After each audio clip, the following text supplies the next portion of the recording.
par le commerce exotique. Et à l'époque, j'avais pas d'expérience. Donc du coup, j'ai pris le local, j'ai dit bon, je vais commencer. Et j'ai essayé de mettre quelques articles seulement dans le magasin, à la porte de Montmartre.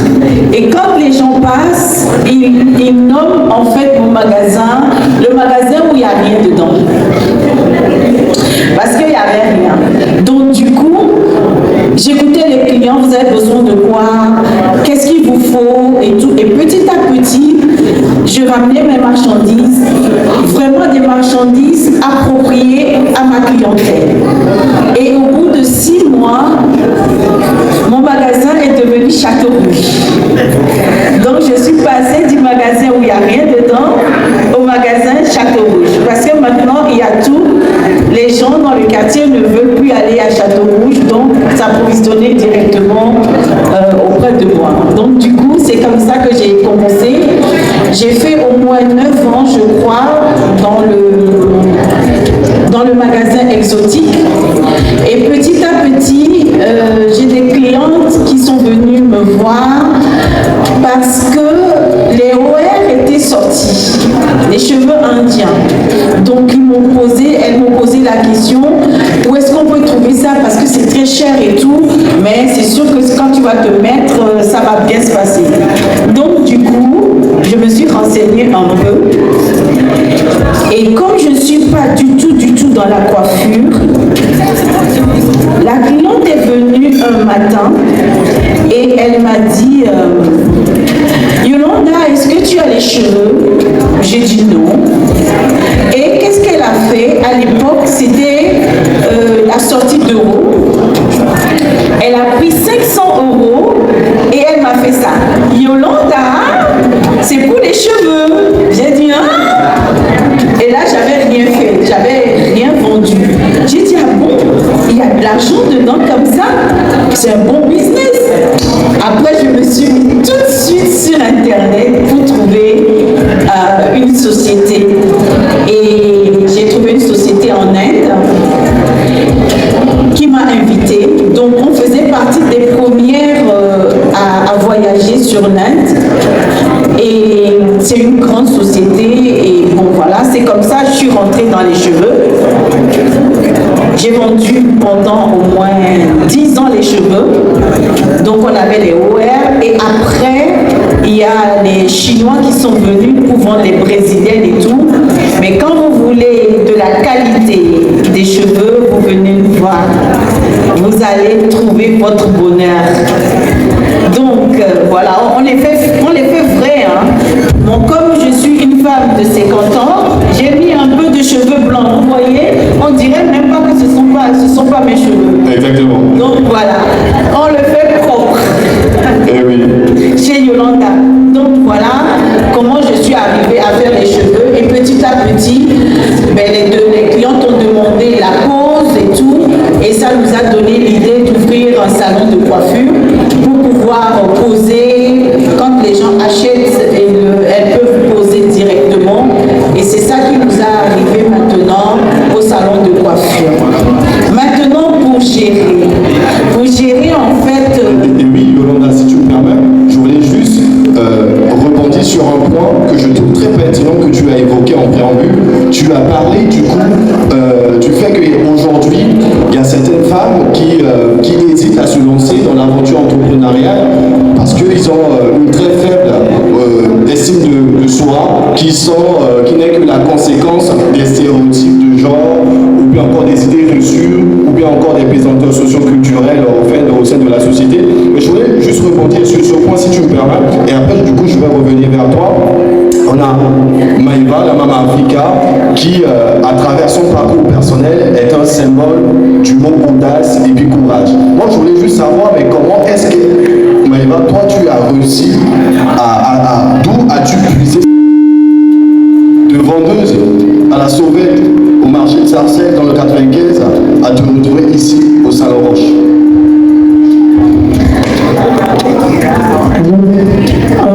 Bonjour tout le monde, merci d'être venu, merci à toutes ces personnes qui se sont déplacées, merci à M. Diana, merci aux Mesdames d'être là, Yolande. Merci d'être toujours présente. Merci Kimberly, notre coach. Merci coach Agathe, qui nous vient de la Suisse. Je suis Maïva. MC Diana disait tout à l'heure, ancienne vendeuse. Je suis vendeuse à la sauvette. Je ne suis pas ancienne. On ne change pas de métier. On ne change pas un métier qui nous réussit. On reste dans le métier et on se projette sur d'autres projets. Donc, je suis toujours vendeuse à la sauvette. Je suis au marché Sarcelles. Je n'ai jamais travaillé d'ailleurs pour une société. J'ai toujours travaillé à mon compte. Déjà, toute petite, à l'école, je proposais déjà à mes amis des chewing-gums, des bonbons en classe. Vu que pendant les vacances, je passais des vacances chez ma grand-mère, qui faisait les champs et elle produisait les bâtons de manioc. Et nous, les vacances, on allait proposer dans les agences de transport. Et comme ça, quand je rentre chez mes parents en ville, quand j'ai besoin d'argent, j'essaye d'acheter quelque chose pour revendre. Ensuite de suite, jusqu'à ce que ma mère tombe gravement malade, elle va venir en France. Je suis l'aînée d'une famille. Qu'est-ce que je peux faire? En plus, que les garçons, on a presque le même âge. Qu'est-ce que je peux faire pour qu'ils ne deviennent pas n'importe quoi? Je vais me priver de mes études après le bac pour commencer à acheter tout petit, vendre à la rue pour financer les études. D'ailleurs, 10 ans en France, pendant que j'étais en Afrique, avec un sac au dos, je finançais les études de mes petits frères, 3 petits frères, dans l'une des écoles les plus connues du Cameroun, qui est le collège Afresa-Caire. Et en même temps, je payais le loyer de ma mère en France. Donc j'ai commencé par économiser chaque jour, on appelait ça chez nous à la dîme. Tu mets 1000 francs de côté, après je me suis dit 1000 francs, ça fait que 7000 la semaine. Mais vas-y, avec 5000 et tout, j'avais commencé avec 1800 francs. J'achetais des bijoux pour revendre, ainsi de suite. Donc j'ai commencé à dire non, vas-y avec 10 000. Donc je vais me sacrifier, au lieu de m'offrir des robes de luxe comme les filles de mon âge, au lieu de m'offrir du luxe, je vais m'attacher le foulard, je vais même me raser, parce que c'est ça que je dis à la jeunesse. Si tu penses si tu veux avoir quelque chose, il faut faire d'ailleurs des sacrifices. Tu vas voir la petite fille qui veut réussir, qui a en même temps un téléphone de 800 €, qui s'offre des sacs à main de luxe, mais elle en veut à l'État et elle en veut à la société. Mais pourtant, si tu fais des sacrifices, il faut d'ailleurs se faire des sacrifices. À chaque fois que tu veux passer d'une étape à une autre, disons que tu as 10 000 francs de capital franc CFA, on va arriver à l'euro. Et que tu veux t'acheter une chaussure de 2000 francs, tu vas te dire, ok, je vais fouiller dans tous les marchés pour trouver la chaussure de 1000 francs. Ça fait que 1000 francs va rentrer dans ton capital. Donc il faut assez faire d'économies, de sacrifices, afin de connaître comment générer des fonds. Donc de tout ça, après, je continue toujours pour le commerce jusqu'à ce qu'une assurance me propose d'être commerciale. Et c'est comme ça que je marchais dans la rue, j'appelais les motos pour s'abonner à l'assurance et en même temps ça me faisait gagner 20% des taux qui rapportaient, ça m'a fait générer presque 8 millions en moins de 6 mois. C'est de ça que je commence à partir à Dubaï, à partir à Lomé, acheter mes produits pour les revendre, et c'est grâce à la vente et la sauvette que j'ai connu cette assurance. J'étais pas sur place au bureau, j'allais proposer dans la rue le produit de l'assurance et en même temps je vendais mes produits. Ça fait le 2 en 1. Mais pourtant aujourd'hui il suffit que le jeune entrepreneur, dès qu'elle a un capital, elle se passe chef d'entreprise, ou dès qu'elle a l'opportunité de travail, d'un petit avantage dans une entreprise, elle oublie là où elle a commencé. C'est pour ça que j'essayais de vous rappeler tout à l'heure que je reste la vendeuse à la sauvette. Il est très important, toujours le métier de base, surtout le commerce, parce qu'ici on a fait la différence entre vous et moi. Moi je suis entrepreneur, mais dans le commerce et diversité. Donc moi je peux me conseiller dans le domaine où je maîtrise plus. Je vais appeler aux personnes ici. Comment ma mère a pris la question, comment je fais pour arriver au salon rouge? Voilà, je vais d'abord vous dire que je suis une personne qui aime beaucoup la fête. Et je vais dire, à un moment donné, on passe déjà à la quarantaine, il faut joindre l'outil à l'agréable. Je vais mettre à la fête mon commerce. Ça veut dire que j'organise la fête et en même temps, je vais passer mon message aux jeunes qui ne comprennent pas, qui s'attachent que accuser l'État, mais pourtant il y a du potentiel. Comme chez les Chinois, comme chez les Juifs, je vais essayer de les conseiller. Donc, pour les conseiller, il fallait créer cet événement. Mais l'adresse pouvait venir des personnes influentes. D'ailleurs, docteur est parti de la Suisse, pour être ici, qui m'accompagne aujourd'hui, qui est une coach très renommée. Mais pourtant, je suis que vendeuse à la sauvette. Si l'adresse n'était pas crédible, le thème n'était pas crédible, ils ne seront pas ici. Donc, à la base, je n'avais pas le capital pour venir au Salon Rouge, mais j'ai osé à l'adresse. J'ai commencé par l'adresse. Je vais communiquer sur une adresse et par la suite, les gens vont sortir. Et ils vont payer et je vais venir financer le projet. Ça, c'est la première édition. Donc, j'appelle ici aux jeunes entrepreneurs, surtout dans le commerce, parce qu'il y a news, surtout dans le commerce, de faire beaucoup de sacrifices, vraiment de sacrifices. On ne peut pas choisir s'offrir du luxe à la maison, s'offrir du luxe dans le quotidien et financer ses projets quand on n'a pas réussi. Et autre chose, j'ai remarqué les personnes sortent de chez eux, surtout en France, ils disent rarement bonjour dans la rue. Pourtant, la personne que vous laissez dans la rue, c'est le potentiel client. Comment on fait pour avoir plusieurs clients? Même au marché, j'ai des problèmes avec les gens qui se disent, quand on me place à côté de Mama Africa, elles vendent plus que vous. Parce que moi, je prends les clients déjà dans le métro, dans l'ascenseur, et je le ramène au marché. Plus le client du marché, ça fait que tu fais ta recette 3 fois. Donc en une journée, tu fais la recette de 3 fois d'autres commerçants. Donc tu dois d'abord être ton propre commercial, tu dois savoir être bien avec ton entourage, tu dois savoir faire ta cible. Quel qu'en soit l'endroit où tu te trouves, tu dois parler de tout ce que tu fais. Même si tu es dans la fête, même à l'hôpital, partout où tu te trouves, il faut être ton propre commercial. Mais il y a des gens, ils sourient que quand ils sont dans leur milieu. Mais quand ils sont ailleurs, dans un milieu qui ne concerne pas ce qu'ils font dans la vie, ils se ferment. Mais pourtant, partout, on trouve le potentiel client. Cette façon de générer les sommes, c'est la façon de multiplier je vais dire, je suis mon propre agent commercial, je multiplie le prospect. Donc, d'où Mama Africa jusqu'au Salon Rouge. Waouh, en fait, c'est très oui, on peut l'ovationner très fort, mesdames et messieurs, pour ce point très important. Donc, on retient par rapport à ton intervention, Maïva, la capacité à consentir des sacrifices, l'aisance relationnelle, et puis à être aussi son propre commercial. Mais je voulais rebondir sur un point très important. Comment vous, dans le cadre en fait de votre activité entrepreneuriale, vous arrivez en fait à briser les idées reçues sur les femmes.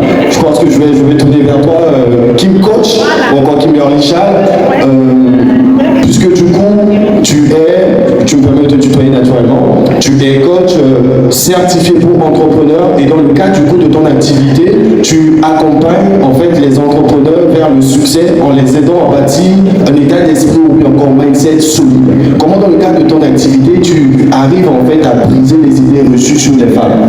Par exemple, pour les femmes qui souhaitent en fait se lancer dans l'entrepreneuriat et qui viennent te voir. En fait, déjà, il faut comprendre que la première chose à faire, en vrai, c'est apprendre à se connaître. Mais ça vaut pour les femmes, mais ça vaut aussi pour les hommes aussi. Et en soi, il faut trouver sa place dans le monde, quoi. C'est-à-dire que si tu es fait pour être entrepreneur, tu finiras entrepreneur. Ça va prendre plus ou moins de temps, c'est sûr. Et tu vas avoir plus ou moins d'obstacles, tu vas devoir faire plus ou moins de sacrifices, comme l'a dit Africa. Mais si tu es fait pour entrepreneur, tu vas finir par l'être. Maintenant, quelqu'un qui va vouloir démarrer son entreprise, en soi, c'est exactement ce qu'a dit Mama Africa. À un moment donné, il faut juste oser. Et que tu sois une femme ou un homme, c'est pareil, en fait, il faut y aller. Et à partir de ce moment-là, tu sais que j'ai envie de faire tel projet, j'y vais. Moi, dans mon histoire à moi, je suis comme Mama Africa, j'ai jamais été salarié. J'ai jamais commencé quelque part. J'ai peut-être fait 1 mois. J'ai tenté un truc 1 mois et tout. Mais ça n'a jamais été mon truc. Et je l'ai toujours su qu'il fallait que je sois mon propre patron. Maintenant, je ne savais pas dans quoi, comment, pourquoi. Et c'est là où, pour moi, il faut partir en quête de soi il faut aller chercher, il faut parler avec les gens, toutes les personnes que tu croises, exactement comme l'a dit Maëva juste avant. Et c'est en rencontrant les gens, en découvrant, ah, elle a fait les cheveux, ah, moi peut-être que j'aime bien aussi les cheveux, est-ce que si ça m'apporterait pas ça aussi? Ah, elle a fait ça, ah, c'est inspirant, est-ce que je ferais pas ça moi aussi? Voilà, c'est en allant à la découverte des gens, à la découverte du monde, que tu vas pouvoir te construire toi à travers ça et forcément trouver ton propre projet. Une fois que tu as compris que cette chose-là c'est ça, bah là il faut servir du nouveau. Quelque chose qui est nouveau en général, on est content, on a toute l'énergie du départ et c'est à ce moment-là qu'il faut foncer. Et là, je dis concrètement la plupart du temps à mes clients, éteignez le cerveau. Là, tu prends, tu éteins, tu fais, c'est tout.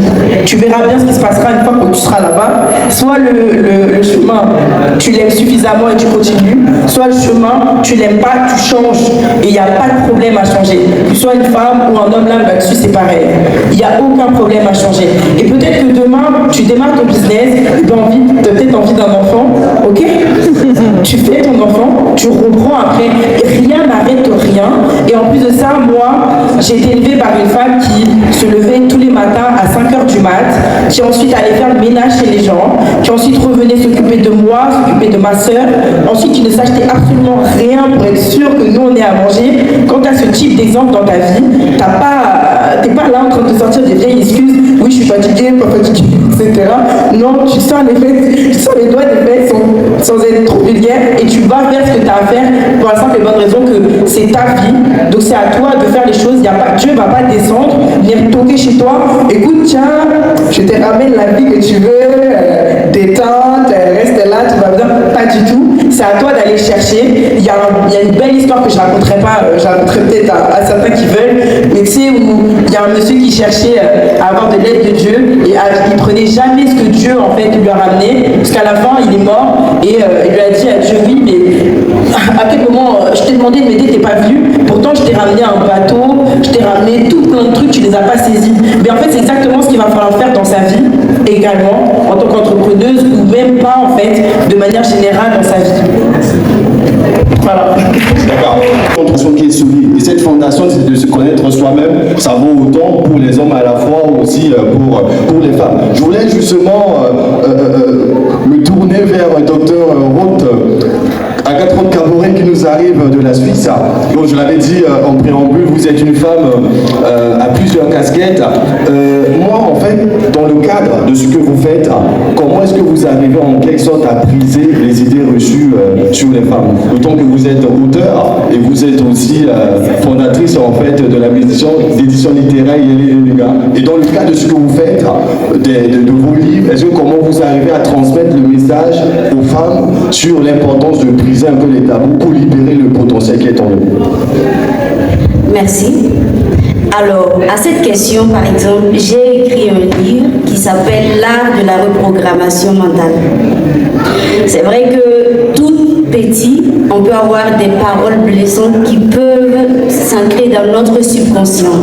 Et même jeune, à l'école, ou avec notre entourage, ou même marié avec notre époux ou avec les amis. C'est des idées préconstruites. C'est vraiment des paroles souvent qui restent en nous et qui changent notre courage, qui changent notre façon de faire et qui changent notre façon d'entreprendre. Et dans mon livre, L'art de la reprogrammation mentale, c'est une base pour se reconstruire un mental solide pour aller vers son objectif. Et moi, là où j'en viens, c'est que pour dépasser ces idées-là, il faut, c'est vrai, je partage l'avis de ma consoeur, il faut se connaître, mais c'est pas tout. Moi, je pars du principe que la croyance a un rôle très important. Parce que nous sommes nés avec un potentiel énorme. Et ce potentiel, c'est un cadeau divin. Et même si nous avons été maltraités en tant qu'enfants ou femmes ou jeunes filles, nous avons ces